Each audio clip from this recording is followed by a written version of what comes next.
পলি আমাকে অনেক রেসপেক্ট করে, অনেক সম্মান করে। সে আমাকে, ওকে আমি ছোট বোনের মতো জানি।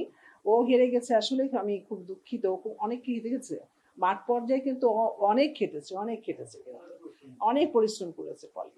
হ্যাঁ, তো ও যে হেরে গেছে আসলে আমি খুব মানে দুঃখ পেয়েছি।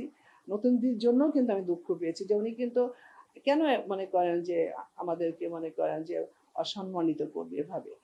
তো পলিকেও নাকি আপনার জয় চৌধুরী ফোন করেছিল, তো পলি বলেছে আপুকে কেন তোমরা হারালো? বলে না, ওনার হারানোই উচিত ছিল। হ্যাঁ, হারাই উচিত ছিল। কারণটা হলো উনি মাঠ পর্যায়ে কাজ করে না। তারপরে দেখো এই সে ভোটের দিনও দেরি করে এসছে। তারপরে ইলেকশনের মনে করো যে কোনো প্রচারণা তো ছিল না, কিন্তু ওরা তো দায়িত্ব নিয়েছিল। সে তো দায়িত্ব নিয়েছে, সে যে তুমি কোনো চিন্তা করবে না আপু, আমি তো আছি। আমি থাকতে তোমার চিন্তা কিসের জন্য?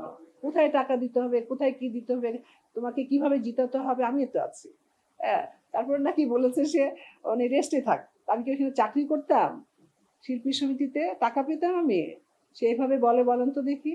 আজকে সে পাশ করে এটা বলে, এটা হতে পারে? আমি তো কখনোই সেই জায়েদ খানের থেকে শুরু করে বললাম না, তখন থেকে কিন্তু আমি কখনোই কোনো সময় আমি কিন্তু শিল্পী সমিতিতে আমি কখনোই ইলেকশনে যেতে চাইনি, দাঁড়াতেই চাইনি। ওনারা আমাকে রিকোয়েস্ট করে একদম আমাকে কি বলবো যে হিপনোটাইজ মানে ব্রেন ওয়াশ করে কিন্তু আমাকে নিয়েছে তারা। এবারও তাই। এটা তারা কি উচিত করেছে? আমার মনে হয় না তো উচিত করেনি। তারপরে আমি বলবো এদের তো বড়দের প্রতি শ্রদ্ধাবোধ বা সিনিয়রদের প্রতি যে শ্রদ্ধা মনে হয় এটা চোখে মুখে দেখায় আর কি, অন্তরের মধ্যে মনে হয় নাই এদের। তাহলে এটা করতে পারে না, এটা হতে পারে না।